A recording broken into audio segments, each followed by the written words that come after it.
Good morning, GCAF. Happy New Year to everyone. Welcome to Golden City Alliance Fellowship and welcome to year 2022. Now, we praise and thank God for this new year, and I am graced by the Lord to be the first preacher for this year. I don't know what that means, but we all know that here in GCAF, we don't believe in luck. No? It's the will ni God, and I am very thankful and grateful for this opportunity.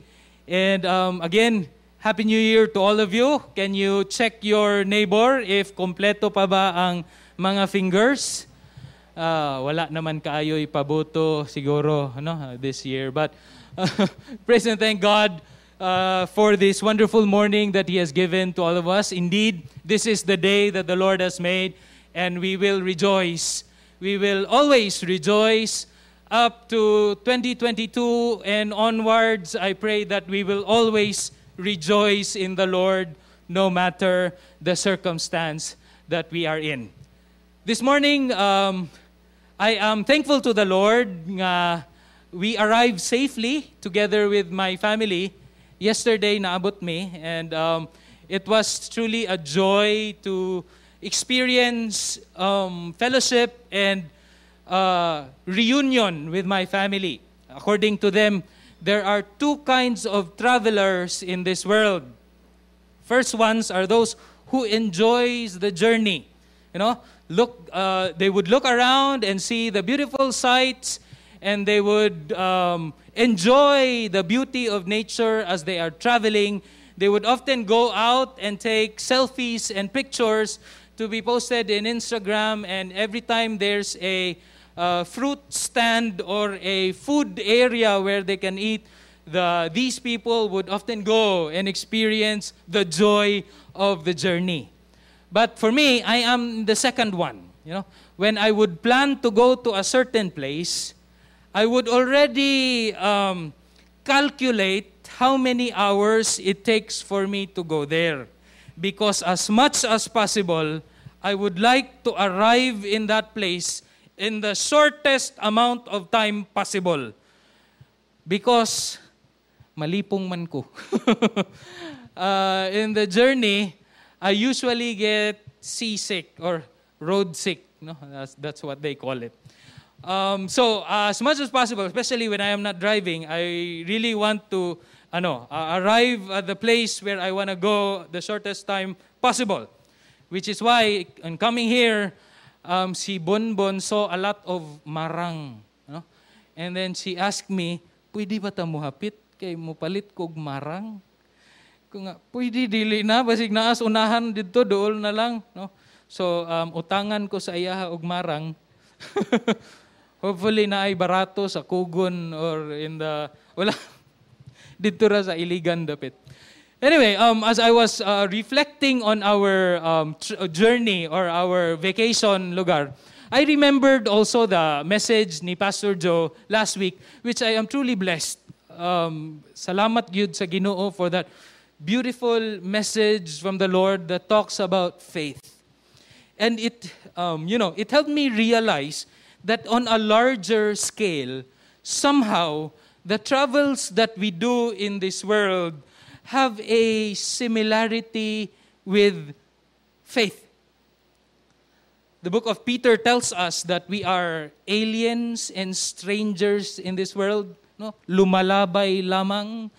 And there are times, yes, it gets a bit complicated because sometimes we get to enjoy the beauty of nature. And sometimes for all of us, or for some of us who are going through life wherein there are more challenges and difficulties compared to, the enjoyments and all, we sometimes would think, and there are many people who are thinking, Lord, can I experience the glory that you have said in Romans chapter 8? That the persecutions and the challenges of this world cannot compare to the glory that is to be revealed, especially when Christ comes. So somehow there is that kind of similarity as I was reflecting on what I went through. So there are three reflections that I had with Pastor Joe's preaching last week. And, I think this is the wrong PowerPoint. The title of our message today is The Cries of the Righteous. So it's in the desktop, please. Okay. So I titled it, The Cries of the Righteous. Will you open your Bibles with me in Hebrews chapter 11, verse 4. Only one verse. We will look at one verse, but then we will also journey together as we go through the book of Genesis, with which this passage is alluding to. So, reflections about faith. Number one, our faith is rooted, according to Hebrews 11:3, is rooted in the capital W, Word of God. Not only the written Word of God, but it is rooted upon a person, the Word of God who became flesh, that is the Lord Jesus Christ. So one of the things that I remembered is a book by Graham Cole. He's a theologian. He wrote a book called God the Peacemaker. He said in his book that there are two main contrasts, or that is opposite of the word faith in the Bible. First are the words fear and worry. So, pare-pareho raman na sila, no? In Matthew chapter 6, verse 27, Jesus said, in your worry or in your fear of this world, what can that do to you? Can it add one more day to your life? No, it can't. So this is one of the contrasts of faith, that is fear. Another word is the word sight. In 2 Corinthians 5:7, Paul says, we walk by faith and not by sight.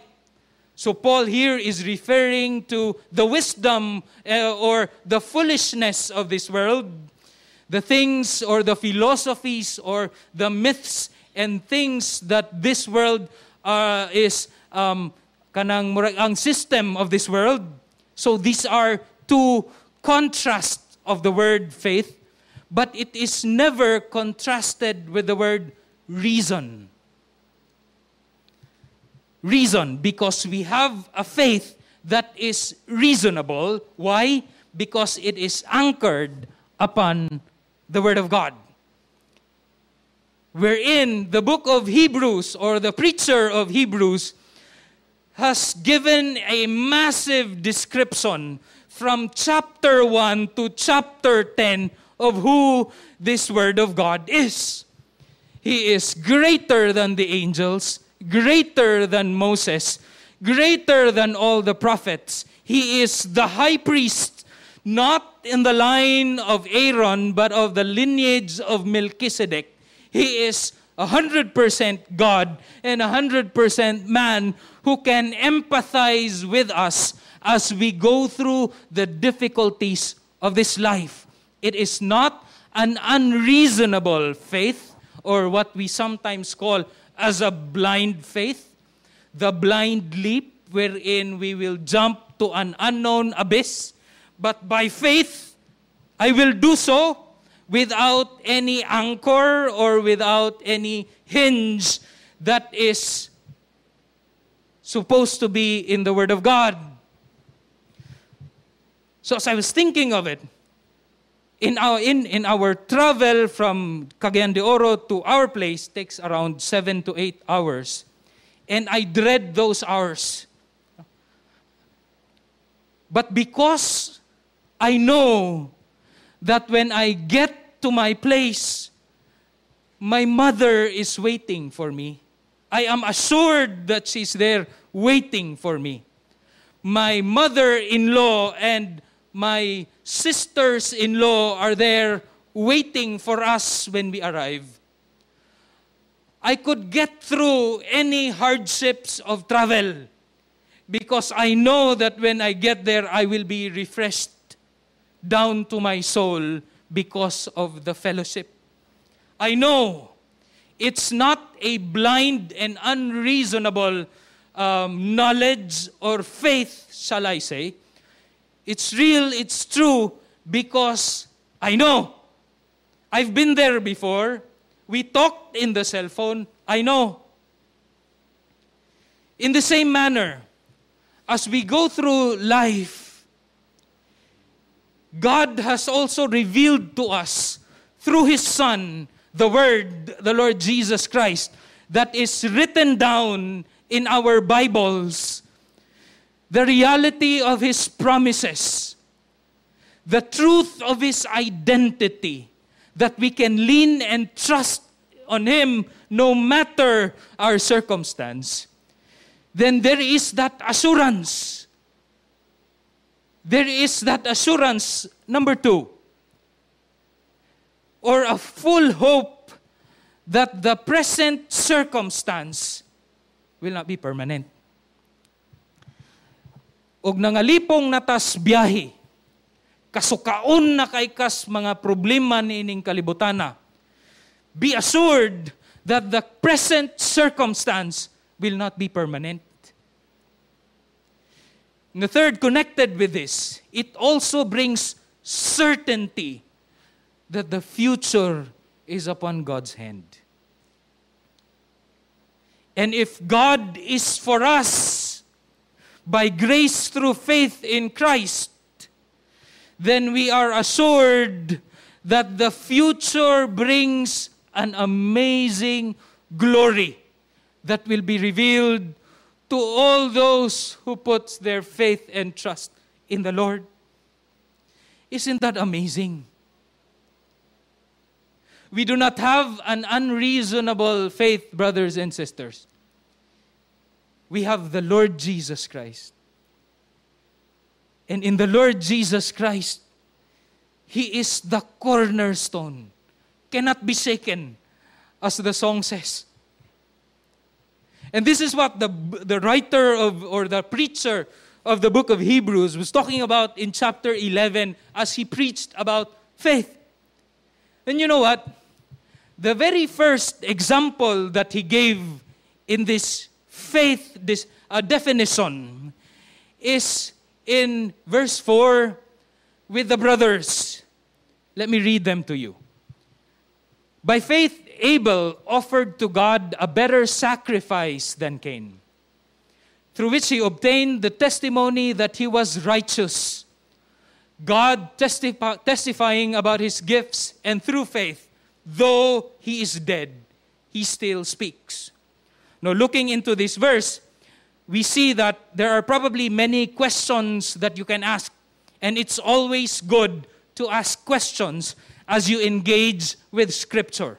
First, why is Abel and Cain the first example of faith, not Adam and Eve? That could be one of the good questions. Or, why is Abel's sacrifice better than Cain? Or, how is it that through sacrifice, one sacrifice, Abel was declared to be righteous?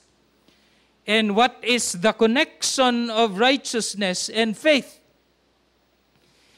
And probably the most confusing of all is how can he still speak when Abel is dead? And this is a present tense, until now. How is that possible? So for us to answer this, we must go back to the beginning, Genesis chapter 4. Genesis chapter 4 tells us that Adam and Eve had a sexual relationship with one another, and they bore 2 kids, Cain and Abel. We know that they are the ones only that are written. There are more children that coming from them, the whole world populated, you know. So there are more, but 2 boys, Cain and Abel, was born during that time. And we also must remember to give a clearer view of what is going on with in the life of Eve and Adam. It just happened. Genesis 4 is what happened before is the fall. Genesis chapter 3. And throughout Genesis chapter 3, we knew that because of the sin of Adam and Eve, God gave them curses. Starting from the serpent to the woman and now to the man. Now, during this time, Adam and Eve has already experienced the curses that God gave them. So this is a hard life for them already. So, 3 things I want to bring out about the curse in the fall. Number 1, the woman will experience pain in childbirth. So as Eve gave birth to Cain and Abel, the pain was there already that only our women that we love so much has experienced. We only experience the sleepless nights. But also with the men, verses 17 to 19 tells us that the men will toil hard for food because of the ground that is cursed. So Adam, in raising many children, he had to work a lot like many of us, especially our farmers. Usahay, ngipon na lang og kalimutaw ang puti because of the hard work that they are doing, and we appreciate you a lot. But even through the curses, there is grace. And it's there in verse 15. We called it the first gospel, proto-evangelium, first gospel. Verse 15, it tells us this. Talking to the serpent, God says, I will put enmity between you and the woman, between your offspring and her offspring. Offspring. And this offspring, which is a he, singular he, will crush your head and you will strike his heel. So this is very interesting. God bounded himself to a commitment of providing an offspring that will crush the head of the serpent, bringing to end sin and death. And the result of sin, that is death. And at the same time, providing an object for the serpent's strike, bearing the affliction of sin and death. So prior siguro of the crushing of the head, the striking of the heel would happen first. Because how can you strike or bite the heel of a person if your head is already crushed? Since this must come, for all of us, we know that it's the Lord Jesus Christ. For all of us, we say that this is the Messiah. For the Jewish people, yes, this is the Messiah. But for Adam and Eve during this time, this is very crucial because they know that God will fulfill His promise. So they are probably wondering, who among our sons, our offspring, will do this? The fall, though it created an infinite rupture on the relationship between God and man, it did not erase the image and likeness of God in man. So ang imahe sa Diyos towards man became marred, distorted, or warped. But it's still there. Still, even through the sin that is within man, naagyapon ang hunger to encounter the divine. This was evident with the worship and sacrifice that the sons of Eve made. So si Cain ug si Abel, although they are said to be keeper of the flock, si Abel, and Cain would be the worker of the soil, even through their daily duties, having this job, they still had with them a hunger to connect with the divine. Well, probably Adam and Eve taught them that this is the way to worship God, by offering something to the Lord. So, in the course of time, Cain brought some fruits of the soil as an offering to the Lord. And at the same time, Abel also brought an offering, fat portions from some of the firstborn of his flock. The Lord looked with favor on Abel and his offering, but on Cain and his offering he did not look with favor. So Cain was very angry, and his face was downcast. Probably for us, we are thinking that God chose a kind or a type of offering that is good for Him or that is acceptable for God. In this case, maybe, or some of us, or maybe we have thought about this, that God did not require a vegetable and fruit offering, but an offering of a animal, a lamb, or whatever that is. But when we look at the details that the writer of the book of Genesis gave to us, we see these things.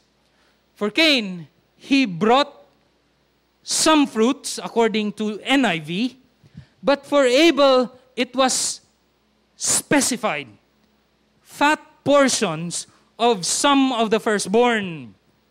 Now, when we try to give an implication of this on why Cain's offering is not specified, but for Abel it was, probably because the difference is within the heart. I'm trying to think about this. When Cain probably had his abundant harvest of crops, fruits, and vegetables, the first thing that probably came into his mind is what portion of this food I can eat together with my family. Or what portions of this harvest I can give to some of my close brothers and sisters. Or what portions can I sell to some of my brothers and sisters that I do not like that much. Businessman pod siguro ni si Cain. And after he did all of those things, he gave everything. He remembered, oy, tomorrow is Sunday. I need to worship God. What could I bring as my offering? He looked around. Uy, naay nabilid. Some fruits were left. Those fruits probably half ripe, half dead. But it's okay. I can just probably turn this around so that it would look good on the outside. I'll bring this to the Lord. Some fruits. But for Abel, what's the beauty of this is that prior to the worship time, 3 months, 6 months ago, 9 months ago, I am not a shepherd, so I don't know when this sheep or this animal is ready to be offered to the Lord. But when ang iyahang anay, sa baboy anay manggod na, ambot og unsa sa uban nga mga animals, nanganak. And the moment the firstborn came, the first batch, Abel said, "This is for the Lord." His worship to the Lord did not begin on that Sunday or whatever that day it is. It started months ago when this baby came out. You know, when he gave this to the Lord, dili na siya kanang unsa gani na. Wala na siya iyaan eh. Or kung businessman pa ka, wanay imo. Kay to the Lord naman na. Wanay halin. So it would be better to just give enough food to last him on that day aron i-offer to the Lord. But what did Abel do? He fed that animal. Dili lang siguro lamaw ug tahop, kundili feeds, so that fats would develop. Bag-o ra bagyong New Year. No? How's your fat? But for this animal, the fats developed, and this is what he brought to the Lord as an offering. It was not a one-time thing. It was a daily devotion to his commitment to the God whom he loves. That I will bring this offering, the best, an excellent offering for you, Lord. It's a matter of the heart, not a matter of the type of offering. The case of these brothers is not about the type, whether it's meat or vegetable, that God accepts, but the heart of the one that offers. You know, probably if you are there, no, looking at these brothers doing their offering, you will not see anything wrong. In fact, you will probably say, "Oh, amazing brothers. How I wish my children could do this." Because they offer something to the Lord. Probably if there was a praise and worship during that time, these two boys will raise their hands in worship to the Lord. They are probably bringing their Bibles every Sunday. And for some of us, we have forgotten already to bring our Bibles, although naaman siya sa cellphone, no? On Sundays, one day of the week, they look the same. But from Monday to Saturday, throughout the days for many months, you could see the difference on how they would truly love the Lord. Brothers and sisters, worship is not a one-time event. And as many of us have said this as a cliche, but this truth still remains, it is a lifestyle, a day-to-day choice to worship the Lord, even if there are things that you could probably gain more. Abel worshiped the Lord because he loved the Lord. His love for God is greater than probably his love for his wallet and pockets, which is why the best he gave to the Lord. And I believe this is the reason why he was declared by the Lord to be righteous. Because it was a day-to-day thing to choose to be righteous because of his love for his God. Romans 12:1 tells us this, not about the offering. Therefore, I urge you, brethren, by the mercies of God, to present your bodies, your lives, a living and holy sacrifice acceptable to God, which is your spiritual service of worship. I praise and thank the Lord that many of us came today. Praise God. Can we give a clap of offering to the Lord? But as pastor or the pastoral team and the leaders of this church, we truly desire that our worship to the Lord is not just a Sunday thing, but it's a day-to-day choice, a living sacrifice, a day-to-day decision to worship and obey the Lord, to love the Lord more than anything else in this world. That is what Abel did. Abel's offering reflects his great love for God. His love for God resulted to a daily righteous living. His righteousness came from a God-given faith. Because if his faith did not come from God, then probably he would be like Cain. He would go to church. He would offer something to the Lord out of probably an obligation or in obedience to his parents. Or probably kay New Year ra ba? No? Swerte og mosimbag New Year.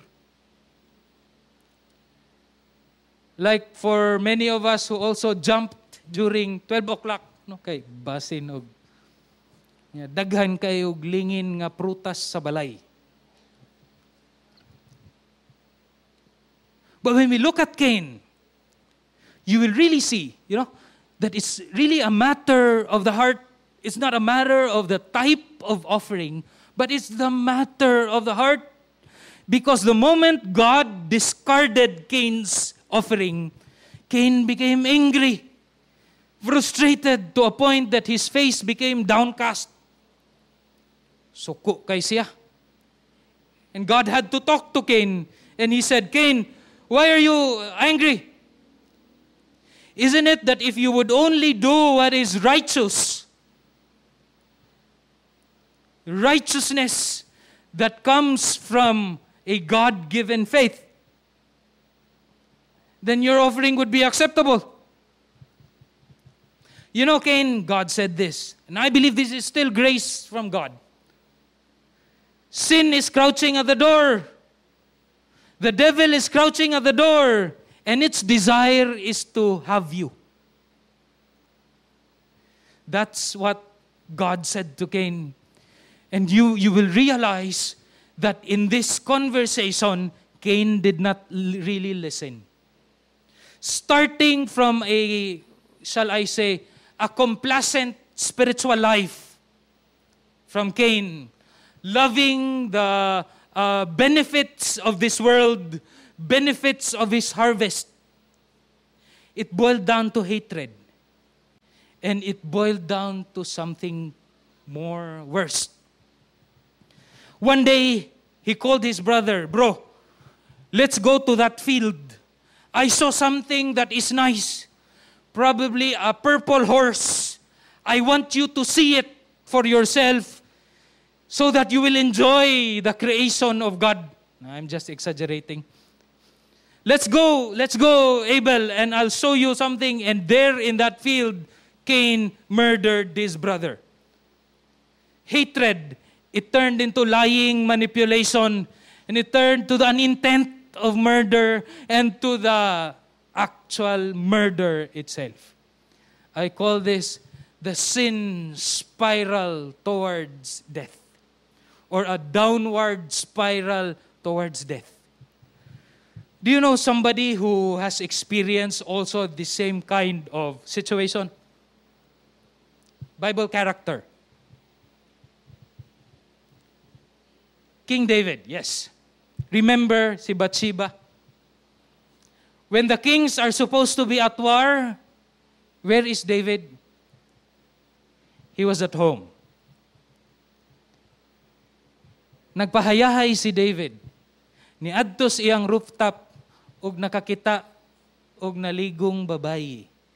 Wa siguro'y atop ni adtong panahona ambot nga nganong didto mangyod sa gawas maligo. From being complacent, he should be in a place where God wanted him to be, but he was in this place. Then it boiled down into lust. It boiled down into adultery. Even to a point of murder, where David had to murder Uriah. Is that his name, right? A downward spiral of sin towards death. This is what happened to Cain.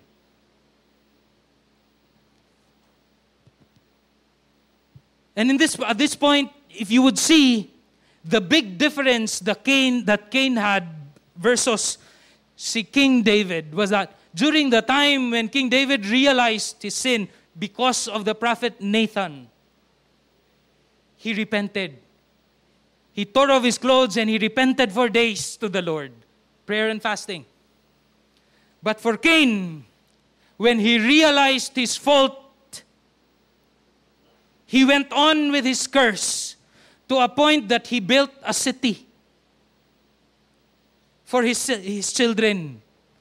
According to scholars, a city during that time is a place where the plight of human intellect and abilities are highlighted, emphasized, apart from the power of God. The talents of man are seen in the city. And this is where Cain and his children thrived. There was not really any sign of repentance from Cain. Downward spiral of sin, brothers and sisters. That is what happened to Cain. Which is why when we look back at verse 4 of Hebrews 11, we see that Abel offered to God a better sacrifice than Cain, not because of the type of sacrifice or offering, but because of the heart of the person who brought the offering. And through which Abel obtained the testimony that he was righteous, because his worship to the Lord is not a one-time event. It comes from his great love to the Lord, that for days in and days out, whether in good times or in bad, he was there. His offering is intact. And testifying about his gifts, and through faith, though he is dead, he still speaks. And there is the last part in Genesis chapter 4, 9 to 10, where God says to Cain, "What have you done? Listen, your brother's blood cries out to me from the ground. Now you are under a curse." So God heard the cries of Abel. Even though he's dead, God hears Abel. And as a result, because God is the God of justice and righteousness, He gave this curse to Cain. "You are under a curse and driven out from the ground, which opened its mouth to receive your brother's blood from your hands." The cries of the righteous, God hears. And sometimes the cries of the righteous will be answered right away by the God of justice, the God of righteousness. Sometimes it seems to be not answered yet. King David experienced this, where he said, "How long, O Lord, how long will your face be hid from me? Look at my enemies, Lord, all of them are flourishing. They are becoming richer and richer as they do more and more evil in this world." And probably some of you have seen that in your workplace. Teachers, I know that many of you have seen the kind of system that our educational government has. And sometimes all you can do is cry out to the Lord, "Lord, when will this stop?"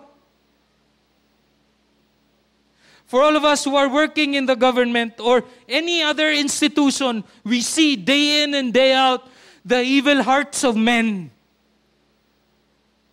And as we continue to live a life of faithfulness, you would cry out to the Lord, "What is happening, Lord?" But through faith, it will not compromise. You know, there are many things or easy way out, shall we say. We can just do this and pwede na, hayahay. But our faith tells us to continue on, even if you do not see the good in this.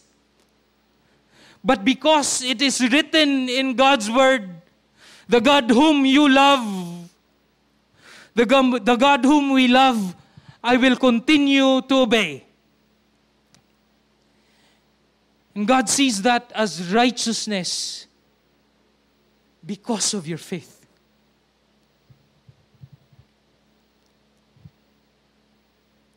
We see all of these things.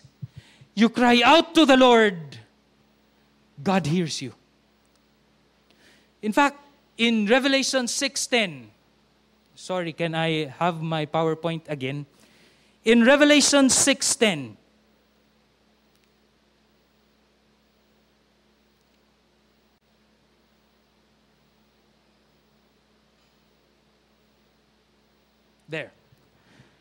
there are even saints who until now, or even until Jesus Christ would come, they are still crying out in a loud voice, How long, sovereign Lord, holy and true, until you judge the inhabitants of the earth and avenge our blood? As you cry out to the Lord, yes, there will be times that you will see the hand of God, His justice evident right away. But there are times in God's great providence and will that you will not in your lifetime. But I assure you, as Revelations would tell us, that there will be a divine judgment in the future. God hears the prayers of these saints. And God hears the cries of the righteous, those who are made righteous in the Lord. Which is why I urge you, brothers, even though in the present circumstance that some of you might not understand, confusing kayo ang sitwasyon nato karon. We just came from we are in a pandemic. We just came from a great storm, the storm Odette. And some of us have our different personal problems. And there are times we do not see God's hand. But I tell you, as you continue to remain faithful to Him, He hears us. He hears us. He hears you. He hears you. Which is why I urge you, just like Paul, that we consider our present suffering. They are not worth comparing with the glory that will be revealed in us. There will be a day of reckoning, and there will be full satisfaction in seeing the character of God. His glory will be revealed, and for those who love the Lord, we do not ask nothing less than His full glory to be revealed. And His glory will also be revealed in His judgment and justice. But during this time, God also promises us, as we continue Romans chapter 8 in 38-39, Paul encourages us that I am convinced that neither death nor life, neither angels nor demons, neither the present nor the future, nor any powers, neither heights nor depth, nor anything else in all creation will be able to separate us from the love of God that is in Christ Jesus, our Lord. That no matter the circumstance, whether you are in a hard situation or even in a happy situation, that God's love will remain to those who trust and put their faith in the Lord. His encouragement to us is that.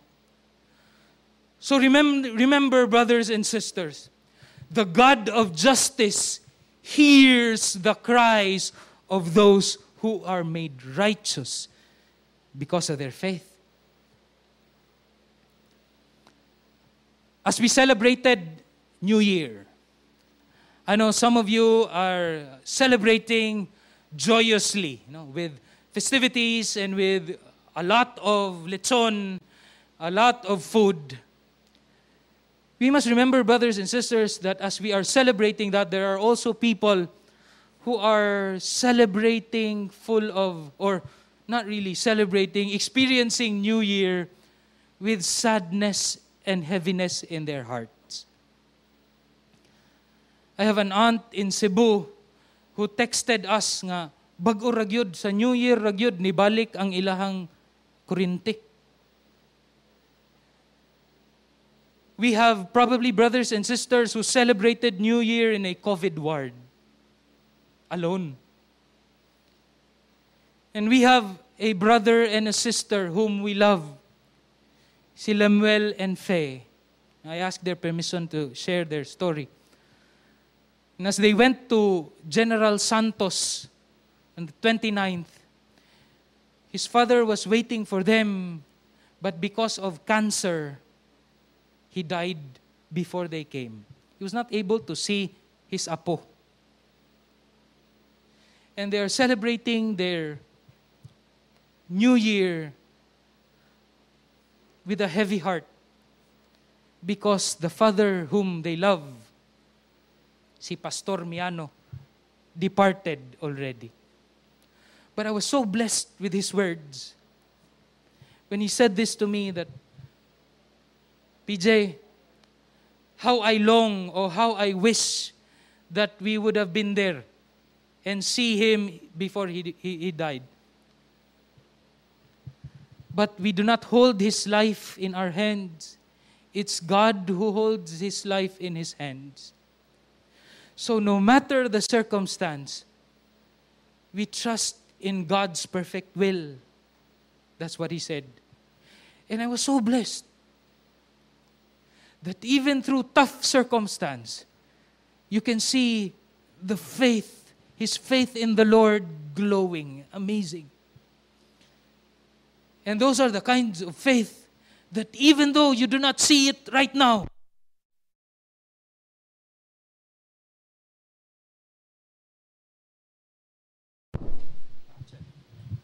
Check.